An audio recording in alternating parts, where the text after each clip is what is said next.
सतगुरु स्वरूप साध संगत जी, वाहिगुरु जी का खालसा, वाहिगुरु जी की फतेह। बीबी राजेंद्र कौर जी इस्त्री अकाली दल के प्रधान ने, वो जाते जाते एक गुरबाणी की तुक पढ़ के गए ने, राज ना चाहूं मुक्त ना चाहूं। All India Sikh student federation का इजलास है। जे सिखां कोले राज ना होवे तां सिख की कीमत पिंजरे दे पंछी नालों वधेरे नहीं। जे सिखां दा राज ना हुंदा, श्री दरबार साहब की सुंदरता संसार दे सामने ना आउंदी। श्री ननकाना साहब के संबंध विच जद शेरे पंजाब महाराजा रणजीत सिंह पहली बार ननकाना साहब गए, उत्थे एक पुजारी मिलिया उन्होंने। तां महाराजा रणजीत सिंह ने पूछा कि कोई दीवा नहीं है, कोई रोशनी नहीं है जिस गुरु नानक की बदौलत इस रणजीत सिंह नूं राज मिलिया है, की कारण है इत्थे? उसने कहा कि मैं बड़ा गरीब आदमी हाँ, मेरे पास कोई पैसा नहीं कि मैं तेल लिया सका, कोई दीवा खरीद सका। महाराजा रणजीत सिंह ने अपना घोड़ा दिता उसनूं कि सिंह जी इस घोड़े ते बैठ के, जिहड़ा शेरे पंजाब महाराजा रणजीत सिंह का घोड़ा है, तू ननकाना साहब की जूझ जिन्नी दूर जा सकदा चलिया जा, जिन्ने पिंड रोक ले, जिन्ने जमीन रोक ले, वो मेरे गुरु नानक पातशाह दे इस मंदिर की जागीर बनणगे। जे सिखां विच राज की गल नहीं चलनी तां हिंदुस्तान दे पिंजरे च इन्हां बच्चियां ने आउण वाले समय अंदर पंछियां की तरह तड़फ तड़फ के मरना है। एक गल समझ ले कौम भी कि नौजवानों नूं सदिया, उन्होंने गल कीती है इत्थे, हर बुलारा फेडरेशन दे लीडर ये गल कह के गल आरंभ करते रहे ने, राज करेगा खालसा आकी रहे ना कोई। एक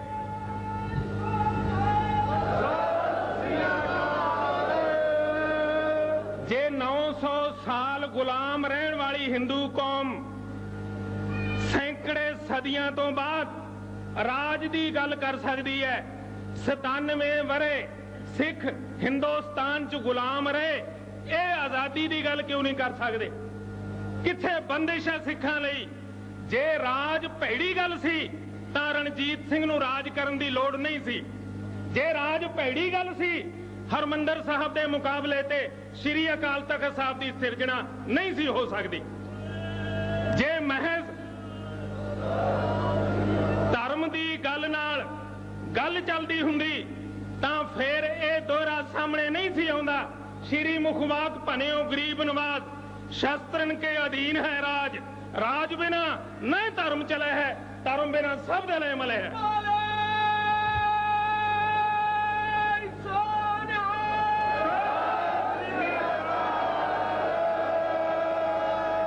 राज की गल करन लई जे अकाल तख्त की ताबिया पंथ कट्ठा होवे तां बाबा बंदा बहादुर ने राज की गल कीती, और गुरु गोबिंद सिंह पातशाह ने आनंदपुर के किले सिखां नूं कहा कि जे थोड़ी देर अटक जाओ खालसा जी मैं सृष्टि का राज देंगा।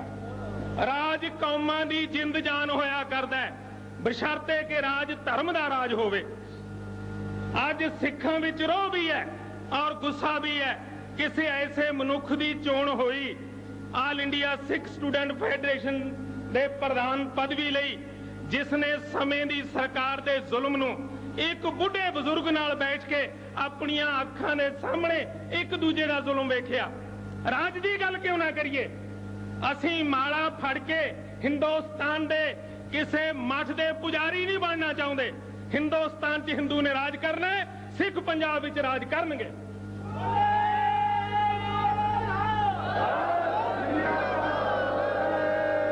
गुरु कलगी वाले पातशाह ने शब्द पढ़ो उन्होंने कहा खालसा मेरो सब जन सूरा, खालसा मेरो सतगुरु पूरा। जे खालसा पूरा सतगुरु है वो हिंदुस्तान के हिंदू का गुलाम नहीं रह सकता, ते यहां खालसे और सतगुरु का कोई रिश्ता नहीं है। संगत के सामने कोई ऐसी तुक जिहदा अर्थ गलत निकलदा होवे कि राज ना चाहूं मुक्त ना चाहूं। सिख राज भी चाहुंदे ने, सिख मुक्ति भी चाहुंदे ने, लेकिन गुरु दे ओट आसरे दे अधीन चाहुंदे ने। जे राज ना हुंदा हरमंदर साहब दी पवित्र इमारत निक्कियां निक्कियां इट्टां दी इमारत हुंदी। हिंदुस्तान दे हुक्मरान ने यह दस्सण लई कि हुक्मरान है, उन्हें सरदार गुरचरण सिंह टौड़ा प्रधान श्रोमणी कमेटी नूं लिखिया कि दसो खालसा जी तुहाडे कोल सोना किन्ना है। तुहाडा राज आया, तुसियां निक्कियां इट्टां ने मंदिर ते सोना चढ़ाया, लेकिन जब हिंदुस्तान दा 1000 साल गुलामी सहन वाला हिंदुस्तान दा हुक्मरान बनिया, उन्हें तुहाडे सोने दा हिसाब पुछया। मुरारजी देसाई हिंदुस्तान दा प्रधानमंत्री बनिया, उन्हें दर्शनी ड्यूटी दे दरवाजे ते निगाह टिकाई और चिट्ठी लिख के कहा ये सोमनाथ दे मंदिर दे दरवाजे ने, इन्हां नूं उतार के सोमनाथ भेजा जाना चाहिए। ये राज दे करिश्मे ने कि बुज़दलां और कैदां कोले राज आया, उन्हें सोने दा हिसाब पूछे। उन्हां कोले राज आवे, ओ दर्शनी ड्यूटी दे दरवाजे ते निगाह टिकाउण, उन्हां दे निगाह तुहाडीआं दाड़ियां ते, उन्हां दी निगाह तुहाडे चेहरिਆਂ मोहरिਆਂ ते, उन्हां दी निगाह तुहाडीआं बच्चियां ते, उन्हां दी निगाह सिੱਖੀ सिद्धांत ते कि या सिख रहेगा या हिंदुस्तान दा हिंदू हुक्मरान रहेगा। जे तुसी इजलास बुलाया ये गल कोई माड़ी नहीं। जे गुरु ग्रंथ साहब दी हजूरी च तुसी दोहरा पढ़दे हो राज करेगा खालसा, एक ते पढ़न लई पढ़िया जांदा है। जे सिखां विच राज दी भावना नूं उजागर ना करना हुंदा, दुनिया दी किसे कौम कोले एक मंदिर भी तख्त दी शक्ल विच नहीं है। दुनिया दी कोई कौम दसो, लेकिन सिख कौम है जे इत्थे आउंदी है वो श्री अकाल तख्त साहब दे सामने हाजिर हुंदी है। जो दक्कण च जाए वो तख्त श्री पटना साहब दे दर्शन करदी है। वो बिहार च जाए पटना साहब और दक्कण च जाए श्री हजूर साहब, मालवे च जाओ तख्त श्री दमदमा साहब। तुसी जिधर जाओ गुरु गोबिंद सिंह तुहाडे पिछे पिछे है, तुहानू याद कराउंदे ने कि मैं तुहानू तख्त दे मालिक बनाया, लेकिन हिंदुस्तान दे ब्राह्मणवाद दे पिंजरे च 30 साल सिखां ने पिंजरे च बैठ के चूरी खाधी और 30 साल मतवातर इन्हां ने अपने आप नू केशाधारी हिंदू, हिंदुस्तान दी विधान दी धारा 25 दे अधीन अपने आप नू केशाधारी हिंदू बनाया। मुकदमे बनते ने, भाई अमरीक सिंह दे बने ने, मेरे ते बने ने, लेकिन मैं एक गल साफ कहना चाहना कि हिंदुस्तान दी सरकार नू समझो जे हिंदुस्तान विच रहना है। कोई हिंदुस्तान दी तकसीम नहीं चाहते, कोई हिंदुस्तान दी वंडी नहीं चाहते, लेकिन हिंदुस्तान दा हुक्मरान चाहता है कि तुहाडे चेहरे नालों तुहाडा दाड़ा अलहदा कर दिता जाए। हिंदुस्तान दा हिंदू हुक्मरान चाहता है कि सिख दा अमृत च विश्वास ना रहे, लेकिन तुसी की चाहुंदे हो? तुसी आओ और एडे भरे इजलास विच कौम नूं आपां इह गल कह दईए कि राज साडी भावना नहीं, फिर असीं किसे गोरखनाथ दे टिल्ले दे पुजारी नहीं हां कि हिंदुस्तान दी धरती ते अपने आप नूं गुलाम बना के रखना है। जे दोहरा पढ़दे हां तां हिंदुस्तान दे इस खित्ते विच असीं अमृतधारियां दी सरकार चाहुंदे हां। जे जुल्म अमृतधारियां ने सहना है, जे बंद बंद अमृतधारियां ने अपना कटाउणा है, जे बुढ़ियां मावां ने अपने पुत्रां दीयां लाशां नूं पंजाब दी धरती ते अपनियां झोलियां च पवाउणा है, ते फिर पंजाब दी धरती ते राज किसे खदरधारी दा नहीं हो सकदा, किसे निकरधारी दा नहीं हो सकदा, फिर पंजाब ते राज होएगा अमृतधारियां दा।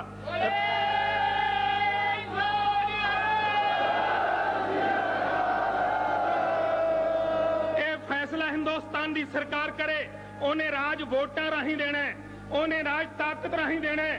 तुसी हिंदुस्तान नूं समझण दी गल करनी। 1846 अंग्रेज ने लिखिया सी कि जिन्नी देर सिख सरदारां दे सिरां नूं घोड़ियां दा सुम्मा हेठ ना रौंदिया गया, अंग्रेज दा राज हिंदुस्तान च नहीं हो सकदा।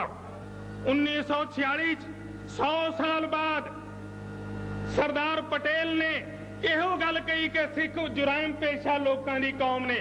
यह फैसला तुसी करो कि जुराइम पेशा लोग हो कि तुसी देश भगत हो, तुसी सर्टिफिकेट लई फिरदे हो, असीं देश लई जी अन्न पैदा करदे हां, करी जाओ बई। तुसी देश दे चौकीदार हो, चौकीदारां नूं तुसी पिंड च पंच नहीं बनाउंदे। हिंदुस्तान तुहानूं पंजाब दे हुक्मरान किवें बनाएगा?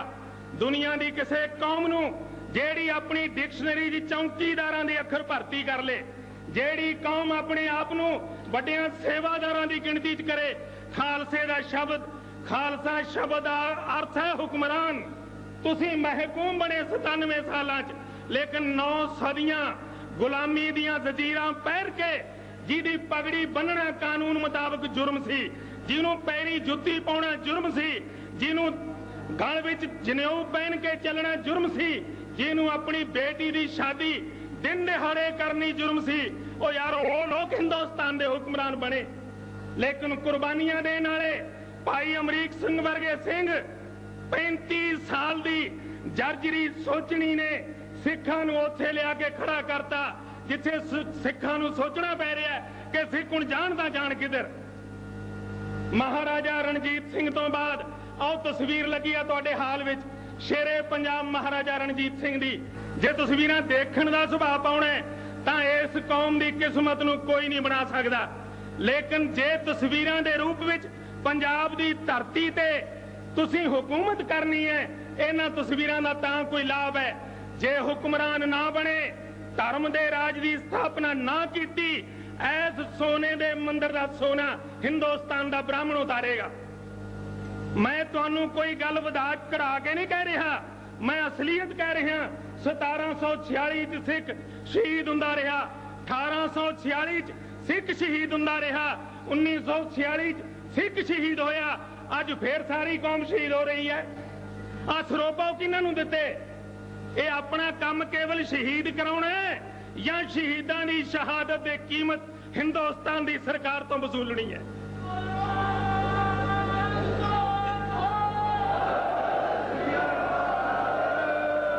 अज दे इस दिन ते मैं इस गल्लों खुश हाँ कि एक ऐसा गबरू जेड़ा गुरु गोबिंद सिंह दे पुत्र दे रूप विच कदे सरहंद दीयां दीवारां च चिणिया जांदा है, किते चमकौर दी गढ़ी शहीद हुंदा है, लेकिन गुस्सा आउंदा है जे कोई बाप पुत्र नूं युद्ध भूमि च तोरे।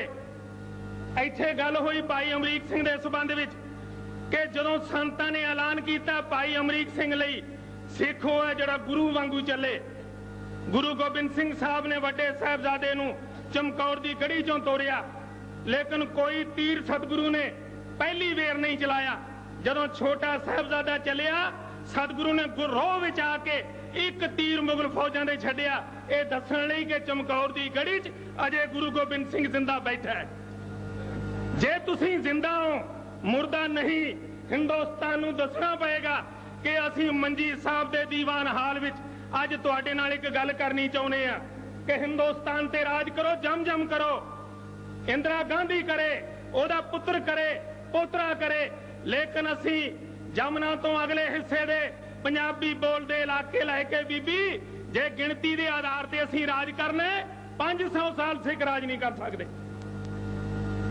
सिख कदे राज नहीं कर सकणगे, ये गल समझ लेनी। जदों 62% सी राज उदों ना होया, जदों 52 होए राज उदों नहीं होया। आउंदे 1991 च तुहाडी गिणती 42% रह जानी है, फिर राज देण तुहानूं कौन आएगा? बिन बल को राज न दे है, जो लय है निज बल से लय है।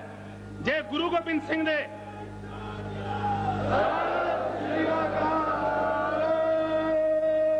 संत हरचंद सिंह जी लौंगोवाल प्रधान श्रोमणी अकाली दल इत्थे सुशोभित ने, उन्होंने एक दीवान विच कहा सी कि मैं तुहाडे हिरदे दीयां भावनावां नूं समझदा ते मेरे हिरदे विच भी है कि मैं तुहाडे हिरदे दी गुप्त गल दे आधार ते ऐसे राज की सिरजना करा जिहो जे राज की तस्वीर और साडे सामने लगी हुई है। ये गल संत हरचंद सिंह जी लौंगोवाल प्रधान श्रोमणी अकाली दल ने कही। कौम दे धन भाग ने, 2 महात्मा ने, लेकिन इत्थे जनरल जसवंत सिंह भुल्लर बैठे ने, बड़े खुश होए जदों उन्होंने सरोपा मिलिया। मैं क्या पंथ दा सरोपा केसरी जरूर है, जिन्नी इहदी लंबाई हुंदी है उन्ने साल जेल कटनी पैंदी है। ये समझ लेना, पंथ दा सरोपा प्राप्त करना पंथ कोलों किसे तसीहे चलण दे सते नूं प्रवान करना है। इस कौम दे सरोपा दी कीमत बड़ी वखरी है। जे कीमत पुछनी है भाई अमरीक सिंह नूं पुछो, कीमत पुछनी है बाबा ठारा सिंह नूं पुछो, कीमत पुछनी है उन्हां शहीद परिवारां दीयां बच्चियां नूं पुछो जिन्हां ने हवालातां च बाप नाल बेटी नूं पा दिता गया, सौहरे नाल नूंह नूं पा दिता गया, जिन्हां बच्चियां ने पट चीर के नून भर दिता गया। असीं हिंदुस्तान का कोई ठेका नहीं चुकिया, फिक्रमंद नहीं। सारे इकबाल दा सरकारी शेर पढ़ते ने, सारे जहां से अच्छा हिंदुस्तान हमारा। रखना हिंदी है हम वतन है हिंदुस्तान हमारा, लेकिन सारे इकबाल दी वो लाइन भुल गए जेड़ी सारे इकबाल ने जदों पाकिस्तान की मंग की उन्हें क्या शर्म आती है हमें अब इसको वतन कहते हुए। ये सारे इकबाल की लाइन है। जे तुसी दुनिया के इतिहास नूं पढ़ना, जेड़ियां कौमां राज दे योग नहीं रहिंदियां, जिन्हां कौमां की जुबान ते धर्म का राज नहीं आउंदा, उन्हां कौमां की कोई थां नहीं हिंदुस्तान च। इत्थे जैन मत गर्क होया, इत्थे बुद्ध मत गर्क होया, तुहाडे मत दे दुआले हिंदुस्तान का 70 करोड़ आदम खड़ा है। इत्थे गुरु ग्रंथ साहब जी दीयां सैंतियां दी बेअदबी, इत्थे धर्म प्रचार दीयां गड्डियां दिन दिहाड़े अग लाउंदी है सरकार। इत्थे इंदौर विच गुरुद्वारा इमली साहब की बेपती गुरु की गोलक गुरु ग्रंथ साहब जी के सामने तोड़ी जाती है। 1500 CRP का सिपाही दन दना के सड़े जुतियां दरबार साहब दाखिल हुंदा है। परख होगी हिंदुस्तान च, लेकिन एक गल बड़ी साफ ते बड़ी स्पष्ट है, समझ लेना। हिंदुस्तान की सरकार की अख है दो गल्लां ते। एक गल स्पष्ट कर गए जथेदार जगदेव सिंह तलवंडी कि दुनिया की कोई ताकत सिख लीडरशिप दे विचाले कोई कंध नहीं कट सकती। दूजी अख है संत जरनैल सिंह पिंडरांवाले की जिंदगी ते। मेरी गल भुलना ना, मैं तुहानू संगत च कहना, उन्होंने मुकदमा बना के मैनू कागज भेजे। एक मुकदमे की धारा 153 है, वो है संत जी ने एक बयान दिता, धारा मेरे ते है कि बयान छपिया, मैं क्या भी मैं छापिया। जे मैनू अदालत च भी पूछा गया तो मैं जज नू भी यह सवाल करना है कि जे 70 करोड़ हिंदुओं नू राज करन दा अधिकार है, पंजाब च 70 लाख सिखां दा अधिकार कौन खो सकता है? ये गल्लां एक दिन होणियां ने। आनंदपुर का प्रस्ताव जिहदी तुसीं बारी बारी गल कीती, आनंदपुर के प्रस्ताव विच साफ है राजसी संविधान की सिरजना प्राप्ति। श्रोमणी अकाली दल के विधान की धारा आड़ा बड़ी स्पष्ट है, राजसी संविधान की सिरजना प्राप्ति श्रोमणी अकाली दल के बुनियादी ढांचे की नहीं है। पोलीटिकल कॉन्स्टिट्यूशन चाहती है सिख कौम। अकाली दल के विधान के मुताबिक जे अकाली दल हिंदुस्तान के इलैक्शन कमीशन ने राजनीतिक पार्टी मने है, तो फिर हिंदुस्तान की सरकार ने यह भी मने है कि अकालियां नू राजसी संविधान की आज्ञा देनी पड़ेगी।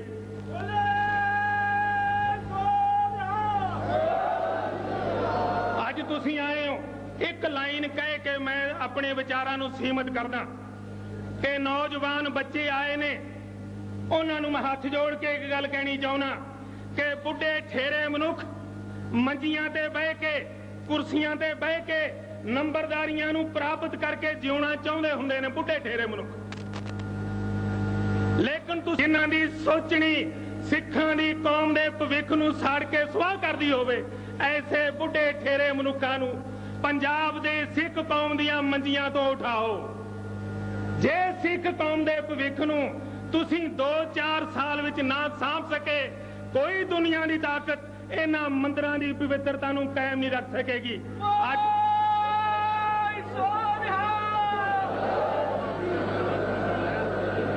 सो अंत विच मैं तुहानू हाथ जोड़ के बेनती करना चाहना कि मैं भाई अमरीक सिंह जी नू मुबारकबाद दिना, जथेदार जगदेव सिंह जी तलवंडी, संत हरचंद सिंह जी लौंगोवाल, संत जरनैल सिंह जी खालसा पिंडरांवाले, जिन्हां ने किसे मां वांगू हर पुत नू जगाउण दी कोशिश की कि पुत्र तेरे घर ते डाका पैण वाला है।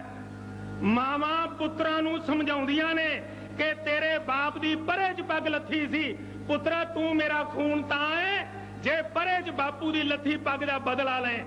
साडे हर बजुर्ग दी पग लथी है, साडी हर भैन दी पत लुटी गई है, साडे हर बच्चे नू कतल किया गया है, लेकिन गुनाह सिखां दा कोई नहीं।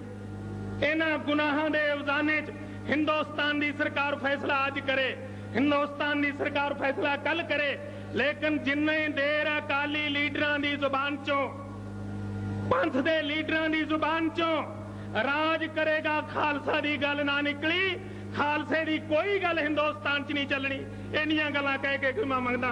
वाहिगुरू जी का खालसा, वाहिगुरू जी की फतेह। भाई अमरीक सिंह जी सरदार भरपूर सिंह जी बलबीर का सन्मान करेंगे। सो निहाल।